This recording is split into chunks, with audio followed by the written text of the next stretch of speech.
Traffic के जो चालान होते हैं एक अजीब पहेली की तरह होते हैं। या तो इसके बारे में जागरूकता की कमी है, या कनेक्ट नहीं किया जाता इन सब चीज़ों को कि आखिर ये कैसे होता है। बहुत सारे लोग जो ट्रैफिक के जो चालान को तो अपराध मानते ही नहीं है। तो क्या जो ट्रैफिक के जो चालान होते हैं क्या वाकई में अपराध नहीं है? अगर अपराध भी हैं तो क्या इस मामले में किसी को जेल हो सकती है? और अगर जेल होती है तो ऐसे कौन से कंडीशन होते हैं जिसमें किसी को जेल कोर्ट के द्वारा भेज दिया जाता है? क्या ट्रैफिक चालान के मामले में कोर्ट के पास असीमित अधिकार है? किसी को चाहे तो उसका जुर्माना भी माफ कर दे और किसी को चाहे तो उसको जेल भेज दे।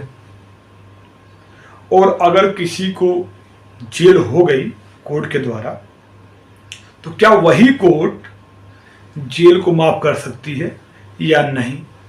और अगर जेल भेज दिया गया किसी को तो क्या बचने का भी कोई रास्ता है या नहीं? कुछ ऐसे सवाल हैं जो बहुत सारे लोगों के मन में चलते रहते हैं। इसका उत्तर आज की वीडियो में दूंगा, एक एक पॉइंट को क्लैरिफाई करूंगा।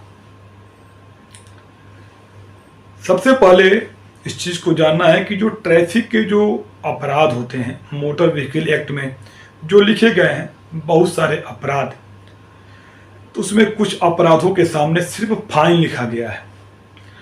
और जिन अपराधों में सिर्फ फाइन लिखा गया है उन अपराधों में कोर्ट उस व्यक्ति को जेल में नहीं डाल सकती।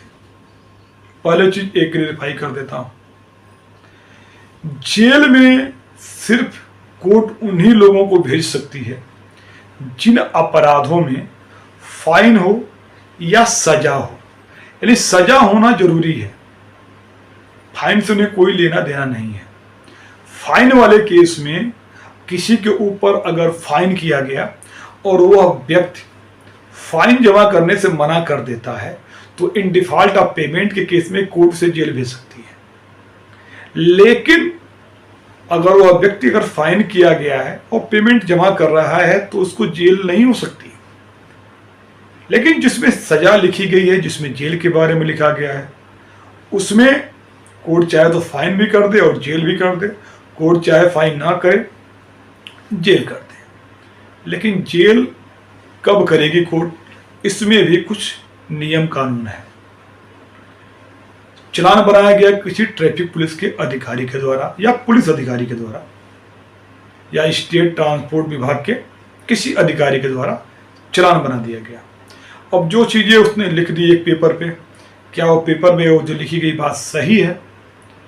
लिख के कोर्ट में भेज देता है वह। अब कोर्ट की यह ड्यूटी है कि इसको एग्जामिन करे कि यह सही है या गलत। अब कोर्ट कैसे एग्जामिन करेगी? जिसके ऊपर आरोप लगाया गया है यानी जिसका चालान बनाया गया है, कोर्ट उस व्यक्ति को बुलाती है और वह व्यक्ति जब कोर्ट में जाता है तो उस स्टेज को बोलते हैं नोटिस की स्टेज। और जो कानून में लिखा गया है, कानून में यह लिखा गया है कि कोर्ट के द्वारा उस व्यक्ति को यह बताया जाएगा कि भाई आपके ऊपर आरोप लगाया गया है ट्रैफिक पुलिस के द्वारा या पुलिस के द्वारा या ट्रांसपोर्ट डिपार्टमेंट के द्वारा कि फला डेट को आप एक गाड़ी चला रहे थे इतने बजे और इतने बजे आपने यह जो ट्रैफिक का अपराध है, अपराध आपके द्वारा किया गया। अब ये बताइए कि आप अपनी गलती मानेंगे या अपनी गलती नहीं मानेंगे? ये नियम के हिसाब से कोर्ट को आपसे पूछना है उस स्टेज पे। अब कुछ कोर्टें ऐसा करती हैं, लेकिन बहुत सारी कोर्ट में ऐसा कुछ भी नहीं बताया जाता। जब भी वह व्यक्ति कोर्ट में जाता है चालान भरने तो एक रजिस्टर पे उससे साइन करा लिया जाता है। वो रजिस्टर होता है प्लीड गिल्टी का, जिसका मतलब होता है कि मैं अपनी गलती को मानता हूं, बिना अपराध को सुने बिना अपराध को जाने वह व्यक्ति साइन कर देता है, अपनी सहमति दे देता है कोर्ट में। वो रजिस्टर जज साहब के सामने पेश किया जाता है। जज साहब यह मान के चलते हैं कि इसने प्लीड गिल्टी किया हुआ है, तो यह मान के चलते हैं कि उसको अपने इस अपराध के बारे में जानकारी होगा। तो जब प्लीड गिल्टी किया जाता है, प्लीड गिल्टी होने के बाद ही जज साहब उस पर ऑर्डर पास कर सकते हैं। अगर किसी भी व्यक्ति के द्वारा प्लीड गिल्टी नहीं किया गया है, यानी अपनी गलती को कोर्ट में नहीं माना गया, तब तक जज साहब या मजिस्ट्रेट ऑर्डर पास नहीं कर सकते। और प्लीड गिल्टी करने के बाद अगर जज साहब ने एक बार ऑर्डर कर दिया कि इसमें इतने दिन की सजा, तो उसको वो बैक भी नहीं कर सकते नियम के हिसाब से। अब उस सजा को कम करना है, सजा को माफ करना है, सजा को बढ़ाना है, क्या करना है, यह सब काम अपीलिएट कोर्ट, जो उसके ऊपर वाली कोर्ट, जिस कोर्ट में उसकी अपील जा सकती है, वह अधिकार उस कोर्ट को है। जज साहब ने तो एक बार अगर ओपन कोर्ट में सजा सुना दी, लिख दिया कि इतने दिन की सजा, उसको जज साहब काट नहीं सकते। अब जब सजा हो गई तो कस्टडी में चले जाएगा वह व्यक्ति कोर्ट की। अब उसके पास दो रास्ते हैं, एक रास्ता या तो उतने दिन की सजा हो जाए, काट के चला है। दूसरा अधिकार यह है कि भारतीय नागरिक सुरक्षा संहिता की धारा 430 के तहत वह एक एप्लीकेशन लगा सकता है, जो सेंटेंस हुआ है, जो सजा हुई है, उसको सस्पेंड करने के लिए, यह कहते हुए कि वह इस आर्डर से संतुष्ट नहीं है, वह इस आर्डर के अगेंस्ट में अपील में जाना चाहता है और अपील में जाने के लिए उसको समय दिया जाए, तब तक के लिए इस सजा को सस्पेंड कर दिया जाए। ज्यादातर कोर्ट इस एप्लीकेशन को अलाउ कर देती हैं। अलाउ करने के बाद बांड की डिमांड करती हैं और 1 महीने का समय मिलता है अपील फाइल करने के लिए, अपीलिएट कोर्ट में जाने के लिए।